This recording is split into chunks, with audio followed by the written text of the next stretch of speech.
आने वाले समय में और ख़ास तौर पे अगले 3 से 4 महीने में स्टॉक मार्केट, इंडियन मार्केट्स और वर्ल्ड वाइड मार्केट कहाँ जा सकती है और उसका क्या इफेक्ट होने जा रहा है। अगर मैं आज से बात करूं तो अभी स्टॉक मार्केट 26,000 निफ्टी जाके थोड़ी सी वापस उसने यू टर्न लिया और आने वाले टाइम में क्या मार्केट वापस से ऑल टाइम हाई क्रॉस कर पाएगी या किस तरीके से मार्केट सिनेरियोस बनेगी। तो थोड़ा सा आज हम बात करेंगे जुपिटर के पॉइंट ऑफ व्यू से, जो प्लैनेट अभी 11 नवंबर को वक्री होने जा रहे हैं। अब जुपिटर प्लैनेट ऐसा है जो अभी एग्जल्टेड होकर बैठा है, मतलब उचका होकर बैठा है कैंसेरियन साइन में, और कैंसेरियन साइन जो होता है वो मून ड्रिवन साइन है। लास्ट ईयर सितंबर 2024 में मैंने एक अपना वीडियो बनाया था, वीडियो में बात करी थी जिसमें मैंने प्रिडिक्ट किया था कि मार्केट्स नीचे जाएगी और इंडियन मार्केट का एक टॉप बन गया और इस साल 2025 में लोगों को ज़्यादातर लॉस हुआ। तो फर्स्ट हाफ में ऐसा ही कुछ हुआ, सेकेंड हाफ में मार्केट्स फिर रिकवर कर गई, अभी फिर ऑल टाइम हाई के आसपास पहुंची है और आई थिंक वहां से कंसोलिडेट हो रही है। लेकिन अगले 2 से 3 महीने या लगभग 4 महीने जब तक जुपिटर रेट्रोग्रेड रहने वाला है 120 दिन, तब तक मार्केट का क्या ट्रेंड दिख रहा है। देखिए, इसमें जुपिटर के साथ साथ मंगल की प्लेसमेंट देखनी भी, मार्स की प्लेसमेंट देखनी भी बहुत इंपॉर्टेंट है, क्योंकि मार्स अभी 2025 के सिर्फ 2 महीने ही पड़े हैं, नवंबर और दिसंबर, और जनवरी और फेब के अंदर जो जब जुपिटर रेट्रोग्रेड रहेगा और पीक पे रहेगा तब सूर्य की प्लेसमेंट रहेगी। अगर मैं डिग्री पॉइंट ऑफ व्यू से बात करता हूँ तो ये प्लेसमेंट ऐसा इंडिकेट कर रही है कि अगले 2 से 3 महीने, मतलब इसमें मैं जनवरी भी इंक्लूड कर रहा हूँ, जिसमें शनिदेव भी अभी वक्री चल रही है, वो वापस से डायरेक्ट हो जाएंगे।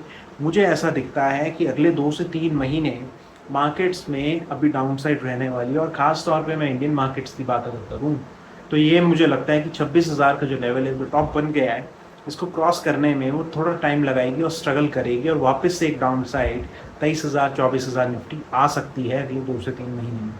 तो आप लोगों को बड़ा ध्यान से ट्रेड करना है और ईगरनेस, जितनी ईगरनेस रहती है उसको हम लोगों ने ज़्यादातर कंट्रोल करना है, क्योंकि जुपिटर और मार्स कहीं ना कहीं, जो मार्स है वो ईगरनेस दे देता है और जुपिटर अगर रेट्रोग्रेड होता है तो आपकी नॉलेज को वो नेगेटिव कर देगा। आप टेक्निकलिटीज़ को इग्नोर कर सकते हैं, आप ग्लोबल हालात को इग्नोर कर सकते हैं, और इस समय काफ़ी सारी चीज़ें हो रही है। कल या परसों न्यूज़ आई जिसमें डोनाल्ड ट्रंप ने ऐसा बोला कि पाकिस्तान न्यूक्लियर टेस्ट कर रहा है। फिर न्यूज़ आ रही है कि कहीं ना कहीं एक ऐसा सिनेरियो बना है जिसमें इंडिया और पाकिस्तान की फिर से वॉर हो सकती है। तो ग्लोबल हालात इस समय ठीक नहीं है, और यूएस के अंदर आप सबको पता है कि यूएस, चाइना, यहाँ पे पुतिन, या फिर बहुत सारी चीज़ें ऐसी चल रही है जिसमें ट्रेड वॉर का खतरा, ट्रेड वॉर का रिस्क इंडिया के साथ भी चल रहा है। तो ये सिनेरियोज जिस तरीके से अफेक्ट कर रहे हैं ग्लोबल इकोनॉमी को, इसके पीछे कहीं ना कहीं जो रूल बनता है वो डिफरेंट प्लैनेट्स का बनता है। लेकिन क्या जो सिनेरियोज क्रिएट हो रहे हैं उसका इफेक्ट इंडिया पे होगा, क्योंकि अभी तक इंडिया आउट परफॉर्म ही कर रहा था पिछले कई सालों से। मुझे ऐसा लगता है कि अगले 3 से 4 महीने में ज़रूर होगा, और जो स्टार्टिंग में हुआ 2025 में या दिसंबर में लास्ट ईयर, वो दोबारा एक सिनेरियो क्रिएट हो सकता है कि मार्केट अब गिरे और वो लोगों की ईगरनेस बढ़े, बेचैनी बढ़े, एंग्जाइटी बढ़े, फियर बढ़े, और फियर की वजह से नेगेटिविटी हो। तो आपने अगले 2 से 3 महीने बहुत केयरफुल रहना है, और ख़ास तौर पे इस पूरे जुपिटर रेट्रोग्रेड में ऐसे सिनेरियोज बन सकते हैं जिसमें कोई एआई का एक बहुत बड़ा फॉल आ जाए, या एआई ड्रिवन जितने स्टॉक्स है उसका बहुत बड़ा फॉल आ जाए, आईटी ड्रिवन कंपनीज का बहुत बड़ा फॉल आ जाए। और ये मैं नेस्डेक के बारे में बात कर रहा हूँ। अगर नेस्डेक में फॉल आएगा तो फिर इंडियन मार्केट्स में भी उसका फॉल आएगा। और मुझे इस समय जो हालात दिखते हैं वो यूएस की वजह से या यूएस मार्केट्स की वजह से इंडियन मार्केट्स जो है वो या तो अंडर परफॉर्म करेंगे या उसका साइड इफेक्ट्स होगा, जिसकी वजह से हमारी मार्केट ऑल टाइम हाई के पास जाके हो सकता है क्रॉस करे, थोड़े टाइम ऊपर चली जाए, लेकिन फिर वापस नीचे आ जाएगी।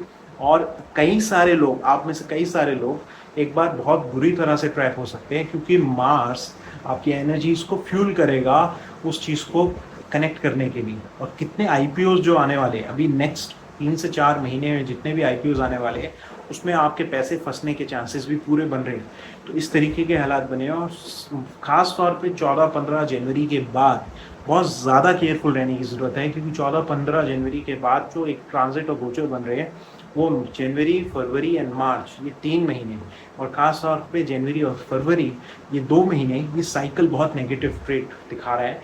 तो अगले 4 महीने 5 महीने का ट्रेंड मार्च तक स्पेसिफिकली मैं आपको बोलूँगा कि आप थोड़ा सा ध्यान से ट्रेड करें, थोड़ा केयरफुल रह के ट्रेड करें, और अगर ट्रेड नहीं करना तो ना ट्रेड करें। ये एडवाइस एस्ट्रोलॉजिकल ड्रिवन है, इसमें ना मैं आपको फाइनेंस एडवाइस दे रहा हूँ, ना ही मैं सेबी रजिस्टर्ड एडवाइज़र हूँ, ना ही मुझे टेक्निकल चार्ट आते हैं। जो भी मैं आपको बता रहा हूँ प्लेसमेंट्स के तौर पे बता रहा हूँ, और इस एडवाइस को स्पेकुलेटिव तौर पे ना लें। इस एडवाइस को आप अपनी नॉलेज के लिए लें। हो सकता है मैं आपको ये सारी एडवाइस देने में गलत भी साबित हो जाऊँ, तो मैंने जो देखा वो मैंने सोचा आप लोगों के साथ बात करूँ। मेरा वीडियो अच्छा लगे तो लाइक एंड सब्सक्राइब करें, मेरे चैनल के साथ बने रहें। Thank you so very much. नमस्ते।